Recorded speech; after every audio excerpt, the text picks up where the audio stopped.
Check, check, check, check, check. What about now? Can you hear me now?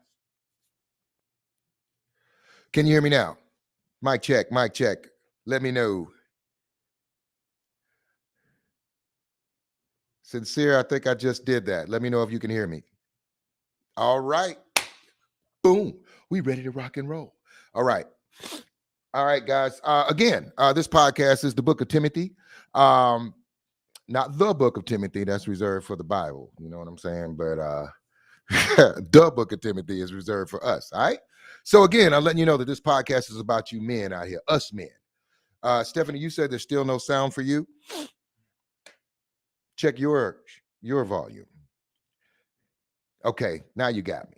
Now you got me. Okay, guys, hold on. This is gonna. Give me a second.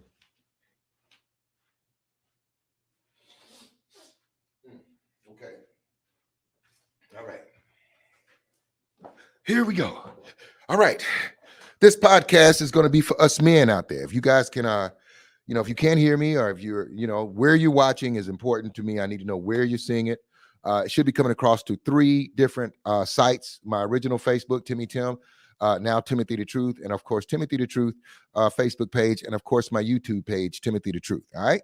All right. So let's get into it, man. A lot of things, as I said, this is going to be about us holding each other accountable as men, because I'm really sick and tired of everybody out here defining what men are, what a man's supposed to do. You know what I'm saying? Especially when you got, all kinds of stuff popping off. Women, I don't think y'all know y'all's role anymore. You know what I mean? I don't. I don't. If you don't believe me, check this out.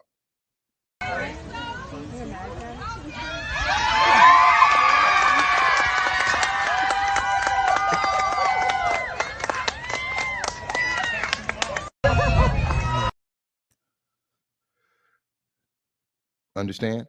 There's a lot going on out here, man. First of all, a woman that knows her role should understand that she's the prize. You know what I'm saying? You are to be captured. You are not to capture. You are to be captured. And for those of you who are just getting here or whatever, check it out one more again.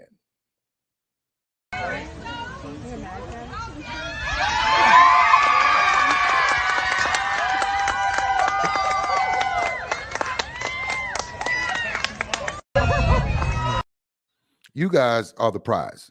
The prize should never come up to, I guess, a winner and present itself and say, you want me. That's ridiculous. That's just ridiculous. So first of all, how do y'all define our roles when you don't really know yours? You understand? Let's talk about it, man. And I get sick of it. I get sick of it always discussing what a man is supposed to be, but we very seldom hear a conversation of what a woman is supposed to be. You know what I'm saying? We very seldom hear this conversation. So, fellas, just know that you can chime in on this video. You can actually, let me know either on Facebook or on YouTube whether or not you want to come into this video or not. And I'll send you a link and then you can come in and make your opinion known. I've heard people talk about this. Should a woman ever propose to a man? No, you shouldn't. It's just totally crazy. No more then you should just walk up and say, want some booty? You don't do that. So why would you come up and say, marry me? It doesn't even make sense. You don't know your roles. You really don't. And you're steady defining ours. But what you're defining is what you want in a man. And that's what you need to do. You need to go out and find that man, or either allow himself to find you. You know what I'm saying? We've come up with terminologies like high value men. Let me hit right there first. High value men. What's a high value man to you? You know what I mean? Is it money? Is it his status? What's a high value man? With that said, I'm going to tell you the story of Willie Good. Willie Good is a man. He happens to be my stepfather. Willie Good came into my mom's life when we were kids. I think I was 6. Willie Good worked in the plant with my mom, made probably about the same amount of money my mom made. I'd say about that at that time, maybe 35, 40,000. And over the course of years they worked there, I'm sure that they probably topped off around 70,000 a year, maybe 65. I don't know. But both of them were working hard every day, getting up, going to work every day. All right. Willie Good came into a house and raised 3 boys that wasn't his own. 3 boys that wasn't his own. He raised us, showed us how to be men, showed us how to treat women, showed us what men are supposed to do. showed us how, came to football games, came to basketball games, just basically showed up as dad. No disrespect to my real dad. He was still there. He's still around. But my real dad, all due respect, was a rest in peace, a juke joint dad, liquor house dad. He's going to father a different way. But without Willie Good in the house, we wouldn't really see how a father is supposed to be. But Willie Good made sure that, he came in and contributed to the household. We all had things, we had what we wanted, we had what we needed.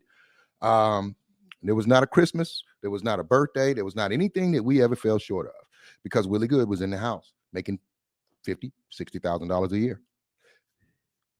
What Willie Good showed us was how to be men, and what we learned from him, we will take into future generations. Our kids will know it. Their kids will know it.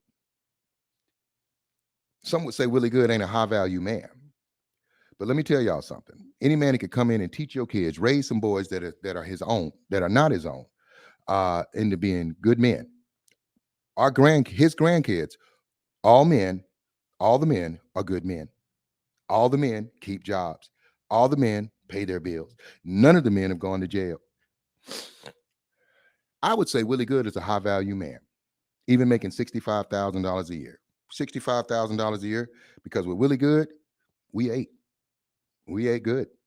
He contributed to a house that allowed my mom to take care of her boys.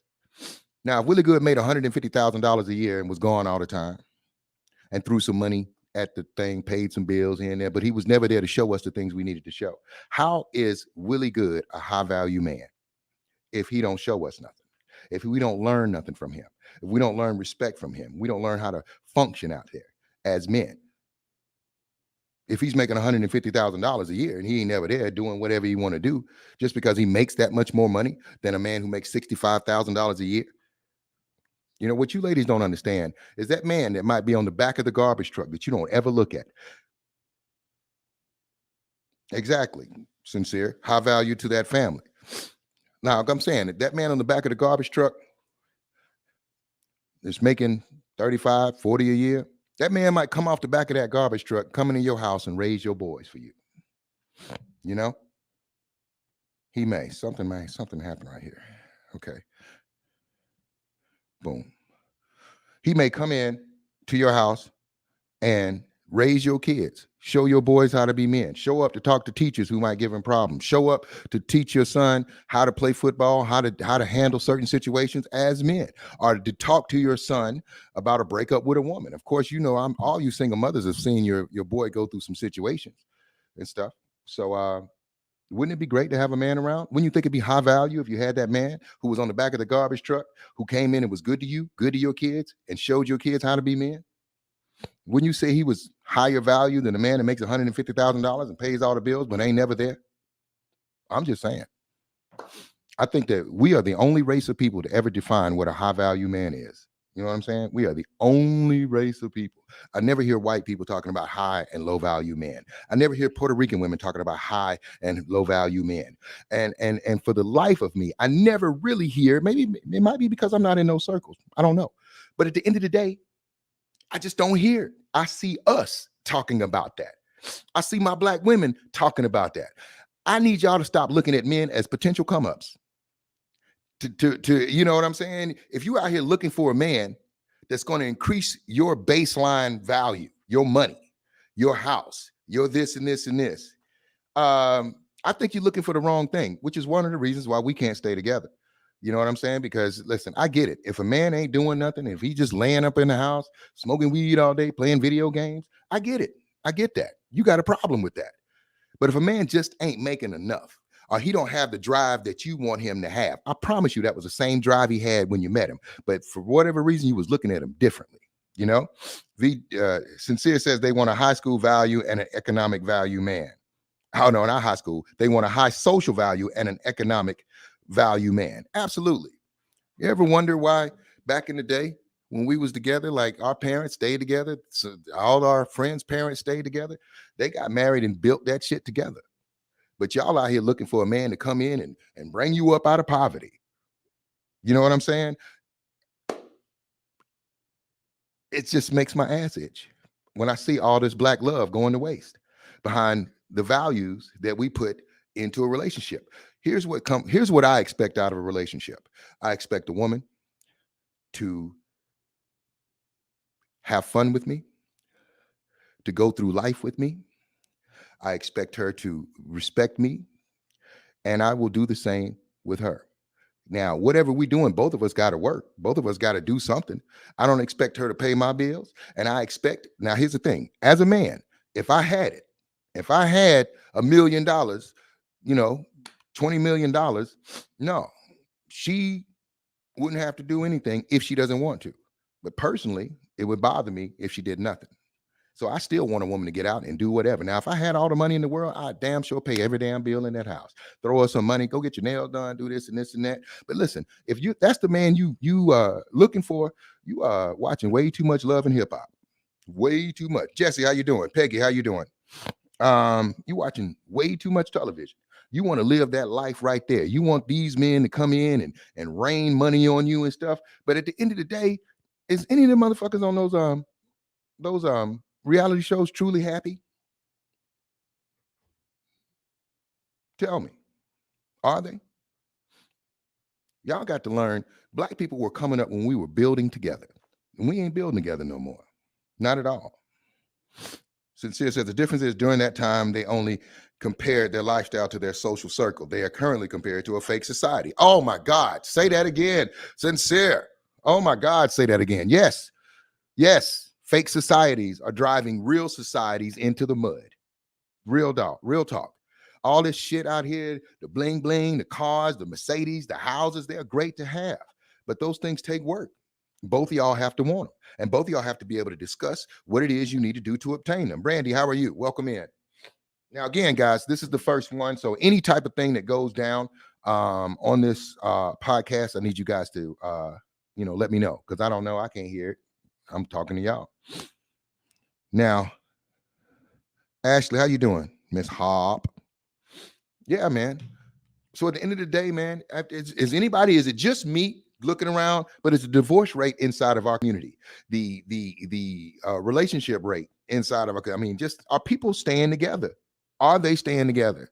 And if they're not staying together, what are the reasons they are separating? Now I'm gonna tell y'all something. Of course, I am now going through a divorce. Now, I'm not going to go into it today, but there will be some things, as I do more podcasts, I'll speak on. But right now, it's still going on. And so for legal reasons, I don't want to really say too much. But I will say it wasn't any adultery that I know of. Definitely wasn't any on my side. And I can only assume it wasn't any on her side. But I do believe that her expectations for me diminished once COVID hit. I do.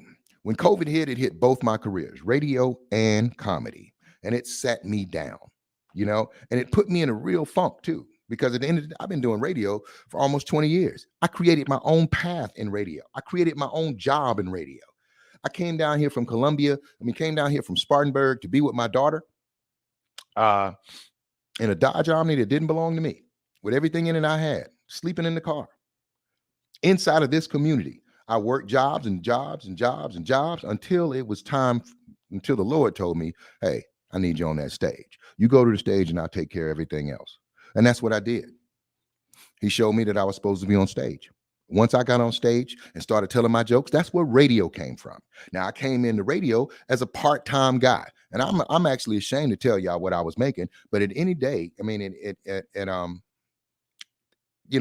overall in radio, you make money in different ways in radio. Sometimes you get paid from the radio station, and sometimes you get paid from endorsers. So I was one of the founding members of the 100.1 The Beat, one of the founding members. I was on the morning show.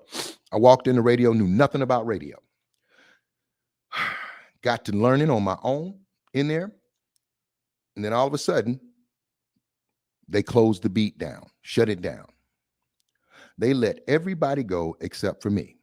And then they used me on different platforms or whatever, but I was still in radio. During that time when The Beat was not on the air, hey, Mahogany, during that time when The Beat was not on the air, I brought home every 2 weeks after child support, $536. Yep, that's what I brought home every 2 weeks, $536. I got out here and I hustled. I told jokes. I was on stage. I was getting paid any way I could. I hosted things. Brandy, Rhonda, how are y'all? Mahogany, what's good? Howard, how you doing, brother? I did all of that. And then one night, I heard that the station had a translator.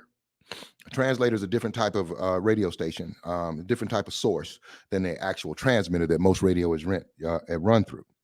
So what I did was about 2:30 in the morning, I wrote an email to my boss at the time, the vice president of the region, telling him what I thought a radio station should sound like. I did the research. I found out that the 2554 demo is what the formats like the Big DM shoot for, 2554.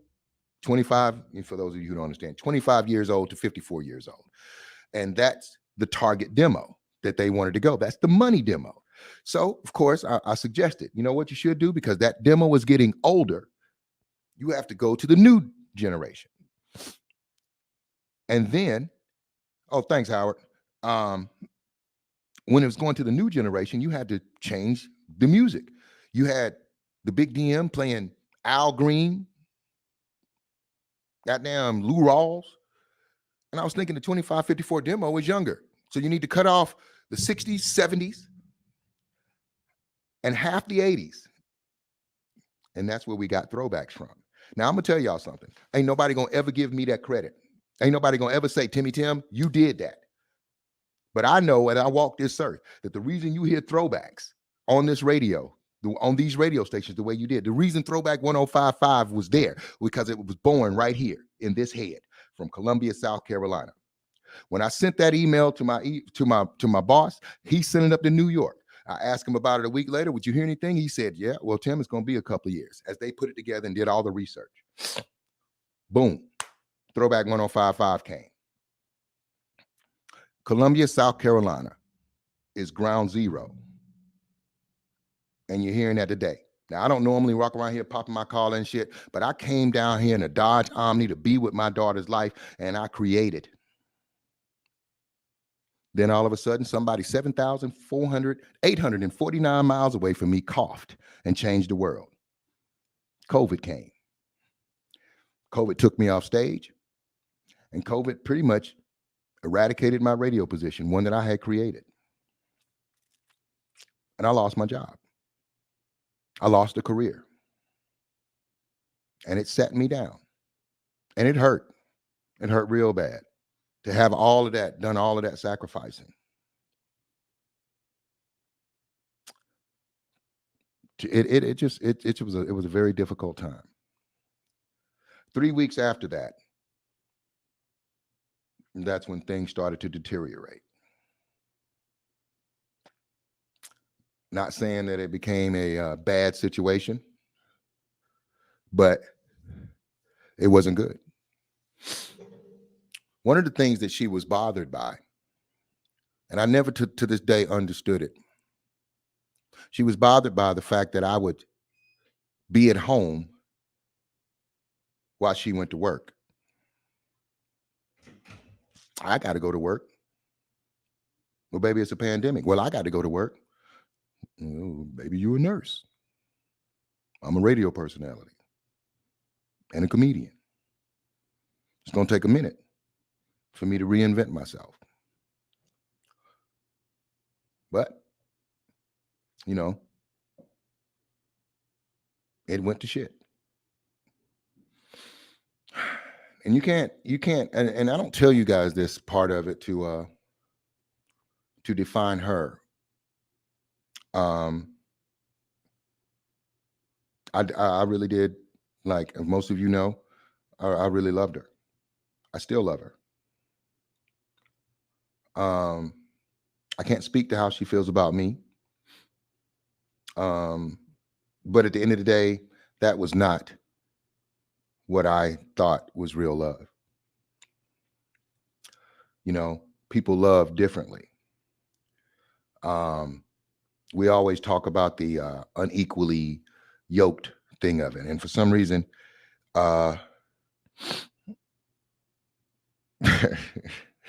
Sincere says, bro, Usher is a millionaire, and he was still ready to sign them papers. Yeah.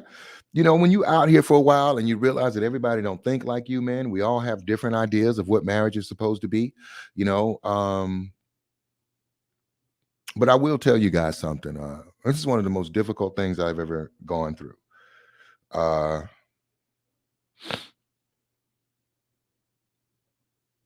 I agree, Ashley, but you know what? There are a lot of people out there would totally agree with her, and that's where I think the problem is.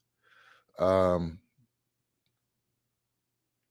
I think that we just got it mixed up of what love is supposed to be. But I know, and that if that situation had been reversed and it was me in her position and her in my position, and I did that, and I came to her and said, you know what, this, you ain't working, this, and this, I would be the subject of a Tyler Perry movie, without a doubt. I'd be the star. Right. That's right. And I'm gonna tell you this. I've seen plenty of comedians go through the same thing because women marry a comedian thinking because they see the comedian on stage, they see him talking to the stars, they see him do this and this and that it's a great position. But I've seen comedian after comedian fail in marriages. Not the rich comedians, although they do seem to fail at some point in time. But not the rich, well-known comedians. Uh, yeah, Brandy, you're right. Double standards ain't no joke, not at all. But here's the thing: there are such a thing as acceptable double standards from women. Acceptable double standards. And those are the double standards that put them in the position of power. Oh, you want to do what a man do because it makes you more powerful as a woman. But when it comes time to be the play the real man's role and support your man while he might be going through something, I ain't doing that. No, that's just a personal rule of mine. No, I ain't doing that. I ain't doing that. Yeah, it's true. Again, man, there's a lot of things that we're going to talk about in this relationship. You know what I'm saying? Then you could have and then a lot of things we're going to talk about relationships. But that's just one thing, I just kind of wanted to get out. And I don't want you guys to feel like, she's a bad person. She's not. At least I don't believe she is. And yeah, we still are amicable.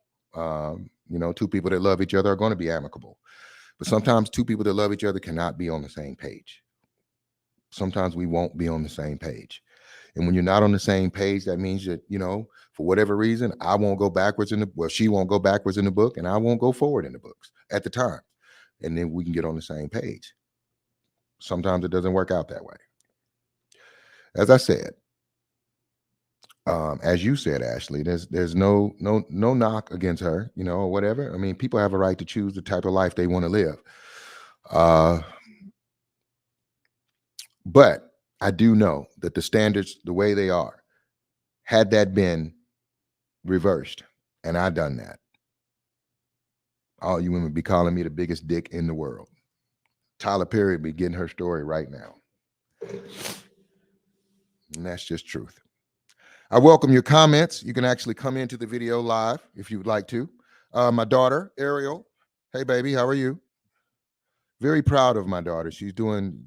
Now, I'll tell you this too, guys. When it comes to my soon-to-be ex-wife, she has done super wonders with my daughter. Super wonders with my daughter. She has been a big help to my daughter. I actually felt like she was the best gift I've ever given my daughter. They still have a very good relationship. And she has got my daughter entering school. She's got my daughter just doing better overall. So yeah. So even though, we didn't work out, she's still working out for the things that I love, which would be my daughter. And I do love you very much, Ariel. All right, guys, let's see. Let me see. Missed any comments? Howard says, you the man, my brother. You definitely know how to get back up. Oh, you damn right. Oh, yeah. For those of you who, are wondering, am I feeling some kind of way? different days, different ways. I can tell you that's how I feel. And eventually, when things heal, I'll tell more of the story. But as of now, I still want you to know, as I've always said, I love this woman, and I will beat your ass behind her, without a doubt. So, with that said, I would like to close this one. Thank you for all of those who watched. These things will get better. Now, again, like I said, I will be coming from a different location, but right now, this is the location that I'm gonna come to until I get my logo set up and everything, and get things rolling. But I had to get this thing started. It's been sitting on my soul. I've had this equipment for the longest. If you see that logo right there, that logo right there, that was the original podcast that I was going to do. That right there was. And I'll tell you what happened with that one real quick. That one was going to be a podcast with two comedians and a DJ. And we were going to talk about some of the same things that we're talking about right now. Went through getting all this equipment, went through doing all of that stuff to get set up. On the day that we were supposed to start the podcast, one of the comedians didn't show up. And from this day, I still haven't heard from this comedian. He has never called me. We all bought cameras together. We did shows together, and this was looking great. This thing was going to be good. I had gone to Charlotte to talk to a Hollywood director about some of the things that I wanted to do in this podcast and make it different. Now, some of those things I'm going to do in this podcast, but I had really put a lot of effort into this podcast. And this comedian didn't show up. Then had the nerve to talk shit, low key. It's hard not to whoop somebody's ass sometimes, boy. I'm trying to tell you. That's the hardest thing about being a man, not whooping somebody's ass. But still, it fell through. And for that moment, I had to go back to the drawing board. A lot of people say, well, why can't you just replace him? Well, you know what? The artist paints the picture the way he sees it. And if he don't have a certain color to paint the picture the way he wants the picture, throw the whole picture away and go back to the drawing board. So this is not the first effort that I've done to create a podcast. And this podcast is going to be going on. And like I said, you will drive it. You see something on here you'd like to comment, you'd like to get in, you can comment, and I'll send you in. I'll send you an invite, and you can get in. All right?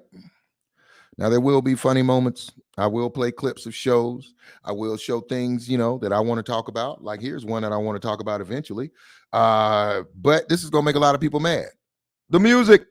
Smirk. Big brr. I don't know when you get something back from me, shit. You gotta get it, this shit in blood, huh?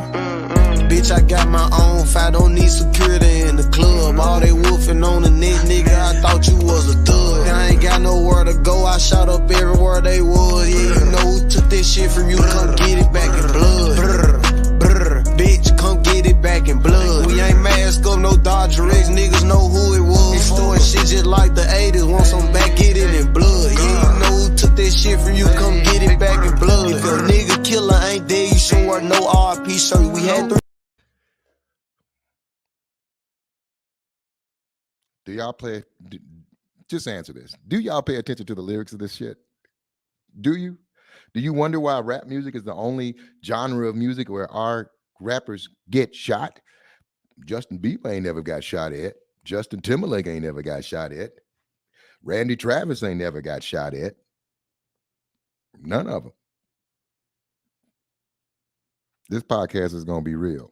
And some people going to get mad. But I truly don't give a damn. Because sometimes the truth will hurt. Y'all, we in a bad place as a society. You look at it, you see it. All my fellas out here mean mugging each other. And you walk into a damn bar, everybody in that son of a bitch is, what's up, nigga? What's up? There's a lot to talk about in this podcast. Here are some of the future topics. Single moms, casual dating, and why you should put them kids in the bed before you bring any man in the house, and make sure they ass sleep. Oh, here's one. Cheating back. I heard a dude talk about. He says, "Yeah, I cheat on my girl in case she cheating on me." We got a lot to talk about with that one. A lot. Yeah, this is gonna be a great podcast. All right, I got to go because I think my parking meter has run out. So, like I said, the location of this podcast, once it comes together, I've already got it set up, and we're gonna do the thing. All right, and it will be a live audience at some point in time. Oh yeah. This is my first time doing it. Apologize for the roughness and the mic not working. This is equipment. I'm getting used to it. All right. You guys have a great day. I'm out. Timothy, the truth is gone. And nothing but the truth, baby.